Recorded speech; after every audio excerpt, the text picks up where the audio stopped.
Assalamualaikum Pak Topo, selamat siang. Bagaimana kabaripun Bapak Topo? Apakah sedang sibuk hari ini? Waalaikumsalam warahmatullahi wabarakatuh. Alhamdulillah sehat Bu Arin. Bu Arin, bagaimana kabarnya hari ini Bu? Saya tidak sibuk. Ini tadi hanya buka-buka laptop, menyelesaikan tugas saya Bu. Ada apa? Kemarin Bu Arin menyampaikan kepada saya katanya ada tugas guru penggerak ya? Alhamdulillah Pak, saya sehat. Terus benar Bapak, sepertinya saya itu ada tugas guru penggerak. Terus bertugas mewawancarai Bapak Topo selaku kepala sekolah bagaimana caranya untuk mengambil keputusan terhadap di masalah-masalah yang ada di sekolah ini sebagai kepala sekolah. Terus kira-kira apakah saya boleh bertanya terkait dalam pengambilan keputusan tersebut? Boleh sekali Bu Arin. Silakan Bu Arin, dengan senang hati saya akan membantu. Bagaimana Bu? Apa saja yang ingin Ibu tanyakan? Iya. Sebelumnya saya mengucapkan terima kasih kepada Bapak Topo sudah bersedia untuk saya wawancarai ya Bapak. Terus apakah Pak Topo pernah menemukan suatu permasalahan yang muncul, suatu dilema dalam penyelesaian setiap permasalahan di SDN 2 Pucung ini? Wah, tentu saja masalah mesti banyak.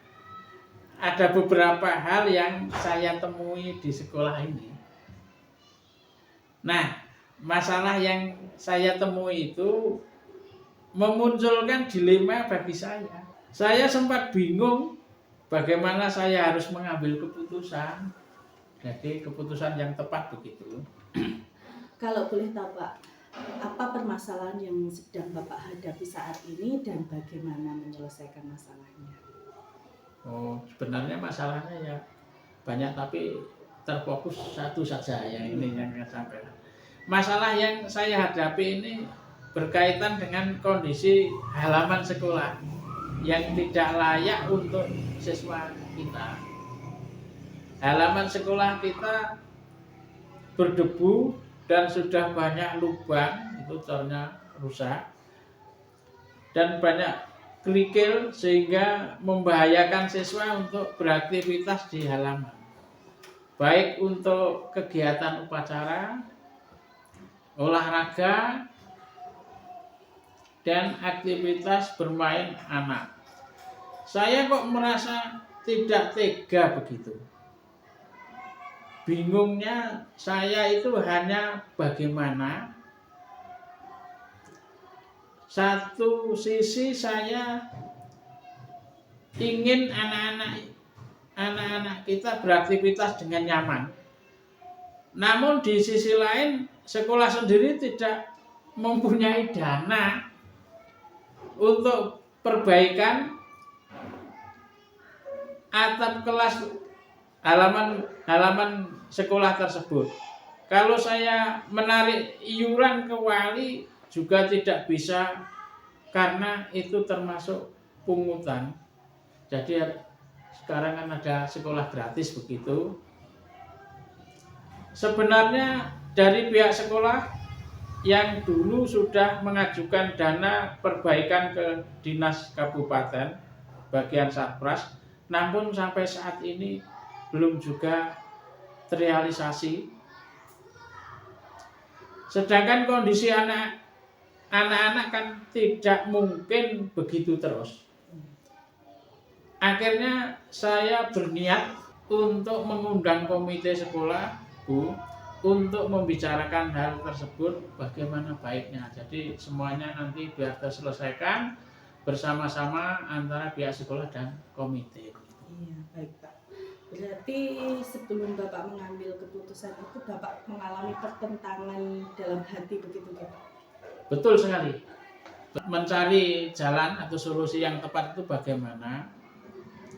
Saya itu merasa tidak tega dengan anak-anak aktivitas di halaman sekolah yang berdebu, banyak kerikil, membuat kesehatan anak terganggu dan membahayakan, dan tentunya kondisi proses belajar mengajar di SD kita pun menjadi terganggu. Hasilnya juga tidak akan maksimal. Begini Pak Toko, seperti yang kita pahami bahwa kita selama mengambil keputusan itu ada pertentangan dalam diri kita Pak Toko. Misalnya pertentangan itu kebenaran, lawan kebenaran itu masukipun dilema etika. Tapi kalau pertentangan itu kebenaran dengan yang kesalahan atau hitam dengan putih itu masukipun bujukan moral. Nah, jika kondisi kebenaran lawan kebenaran itu masukipun dilema etika. Terus bagaimana Pak Toko untuk mengidentifikasi masalah dilema etika itu agar terselesaikan itu bagaimana?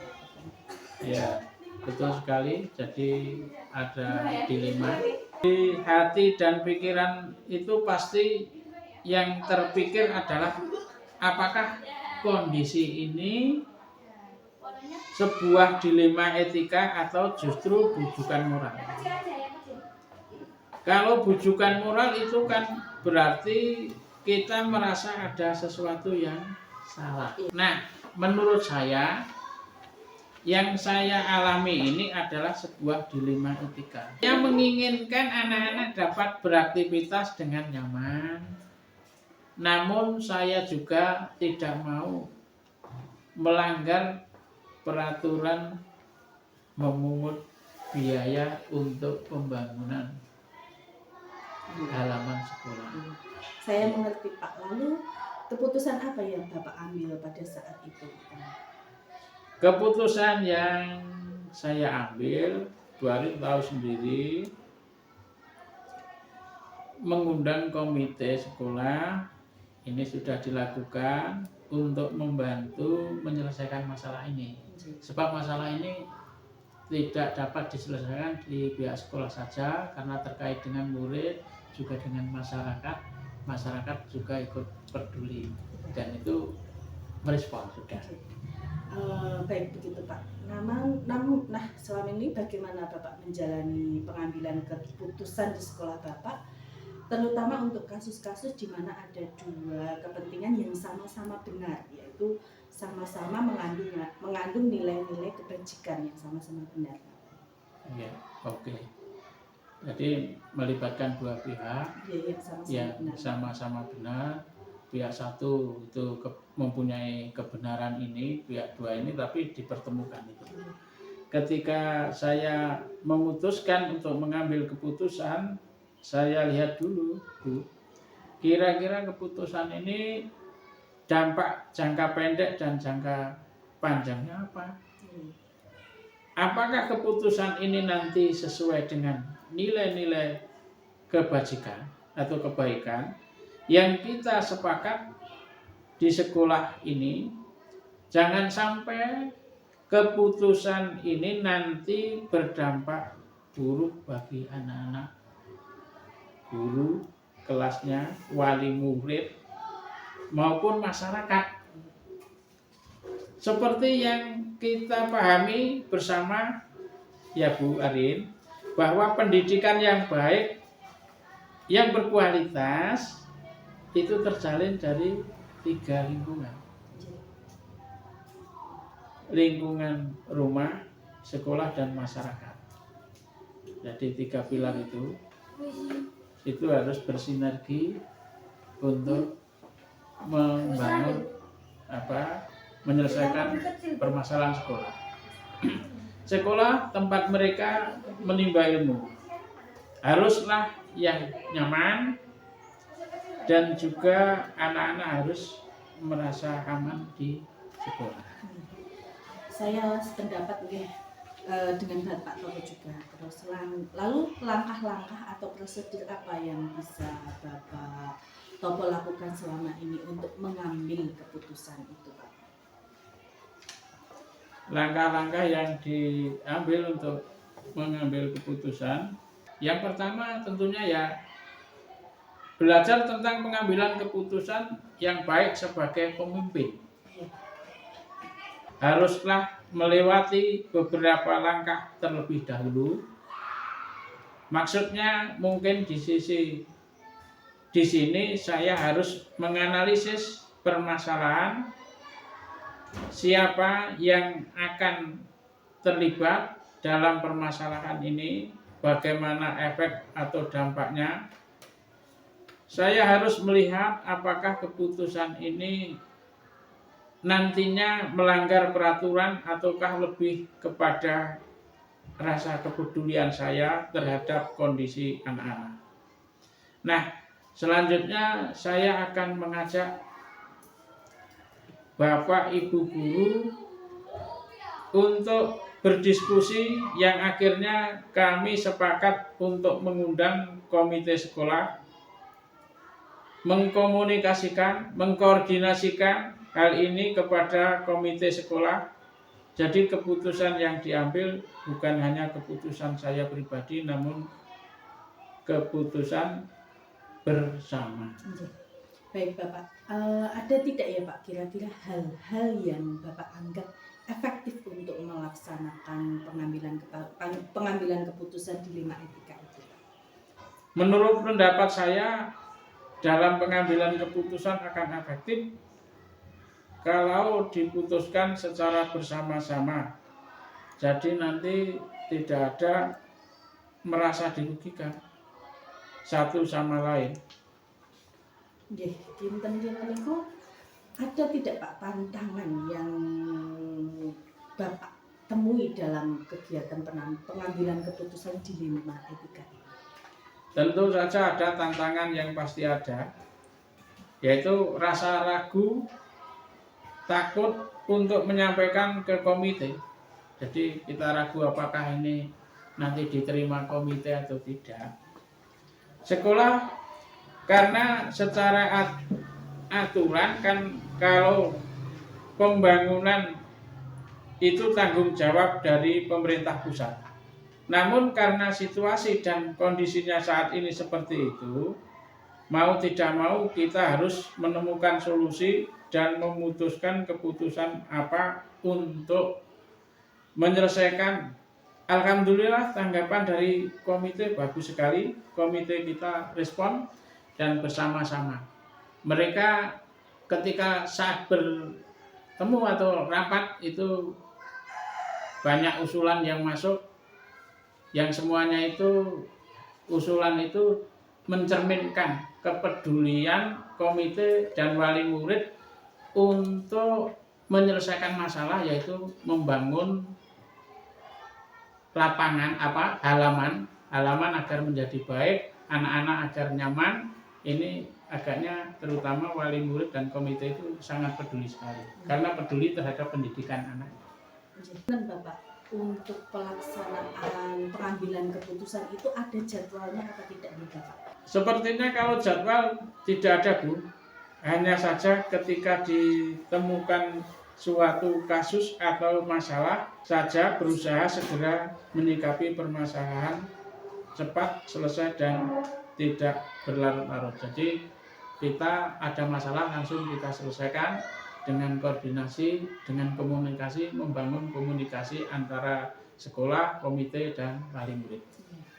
Menurut Bapak Topo sendiri, kinten-kinten itu dalam pengambilan keputusan itu apakah ada orang yang bersedia membantu melaksanakan pengambilan keputusan tersebut, atau orang-orang yang bertanggung jawab penuh untuk pengambilan keputusan tersebut?